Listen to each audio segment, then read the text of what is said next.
कहानी लॉक। हर रिश्ते की कहानी एक सीख के साथ। श्रीवास्तव मौसी का जब बेटा हुआ था, उन्होंने तभी ठान लिया था कि अपने बेटे के लिए सबसे सुंदर लड़की का हाथ मांग कर लाएंगी। श्रीवास्तव मौसी को भी बचपन से हीरोइन बन के रहने का बड़ा शौक था, तो बहू भी उनको हीरोइन जैसी ही चाहिए थी। एक दिन उन्होंने मिस गाजियाबाद डिम्पल से उसकी शादी करवा दी। यहाँ बस एक ही दिक्कत थी, डिम्पल को फेस मास्क बनाना तो आता था, पर आटा गूंथना नहीं आता था। बातें तो पक्की पक्की करती थी, पर रोटियां कच्ची पक्की बनाती थी। वास्तव मौसी के लिस्ट में सुंदरता सबसे ऊपर आती थी और उन्हें उसी का फल मिला। उनके बेटे अशोक ने एक दिन माँ से शिकायत की, माँ कैसी बहू ढूंढ कर लाई हो। मैं शाम को थक हार कर घर लौटता हूँ तो मुझे कहती है, आज पेडिक्योर करना है, करवा दोगे? अरे जबकि दिन भर काम करके पाँव मेरे थके थे। अरे बेटा ठीक है ना, धीरे धीरे सीख जाएगी। अरे क्या सीख जाएगी माँ, उससे कुछ भी नहीं आता। हफ्ते भर का शेड्यूल बना लिया है उसने, पेडिक्योर, हेड मसाज, मुल्तानी मिट्टी का ये वो, अरे पता नहीं क्या क्या। अरे मुझे तो नाम भी नहीं आते।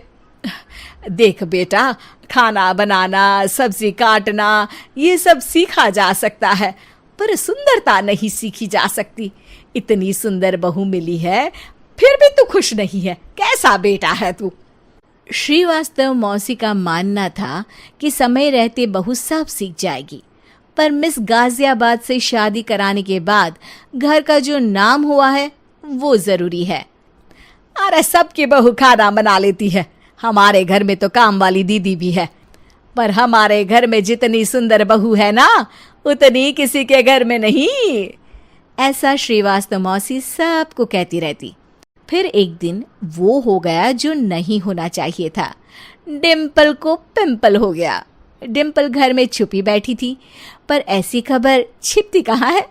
शर्मा जी घर में अपने बेटी की शादी का न्योता देने आए तो उन्होंने पूछ लिया, अरे आज आपकी बहू नहीं दिख रही? हाँ, वो ना थोड़ा काम में बिजी है, आती ही होगी।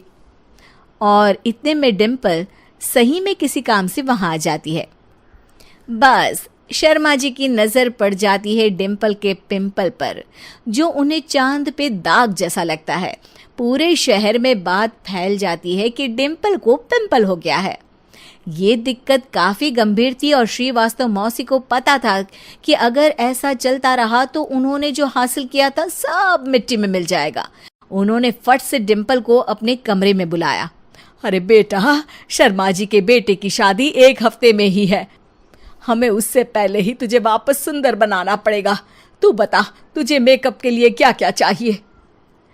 डिम्पल की दी गई लिस्ट का सामान श्रीवास्तव मौसी शाम को ही ले आती है और उसके बाद शुरू होता है डिम्पल का मेकओवर।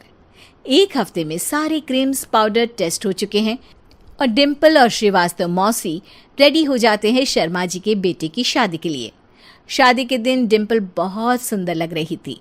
श्रीवास्तव मौसी को उम्मीद थी कि बस अब तो हर जगह वो और डिम्पल ही छाए रहेंगे, चाहे शादी किसी की भी हो। पर जब वो शादी में पहुंचते हैं तो उन्हें बाहर शर्मा जी लोगों का स्वागत करते मिलते हैं। अरे कमला जी, सही समय पर आई हैं, आप ही का इंतजार था। हमने भी हमारे बेटे के लिए मिस अहमदाबाद ढूंढी है। डिम्पल और श्रीवास्तव मौसी दोनों के मुंह खुले के खुले रह जाते हैं शर्मा जी की बहू को देखकर। वो तो डिम्पल से भी ज्यादा सुंदर थी। क्यों, हमने भी अच्छी बहू ढूंढी है ना? हाँ शर्मा जी, बाकी आजकल के ज़माने में सुंदरता से क्या होता है भाई। देखो, बूढ़े तो सब होते हैं, मैं तो मानती हूँ कि बस रोटियां गोल बना दे, इससे ज़्यादा क्या चाहिए। सुंदरता का क्या है, ढल जाती है, पर गुण वो हमेशा रहते हैं। अरे वाह वाह, इतना बड़ा ज्ञान आपको कोई गुरु भी नहीं देता, जितना बड़ा ज्ञान आपको एक छोटे से पिंपल से मिल गया। अगले दिन जब अशोक डिम्पल से बात कर रहा होता है, कल शादी में मिस अहमदाबाद के बाद सब मिस गाजियाबाद यानी तुमको ही देख रहे थे। क्या करूं, मैं इतनी सुंदर हूं तो आप ही बताओ क्या करूं? क्या करूं मैं तो कहती हूँ कि घर का कोई काम कर या फिर बाहर अपने लिए कोई काम ढूंढ ले। है? क्या कहा माँ जी? हाँ जी, सुंदरता का क्या है?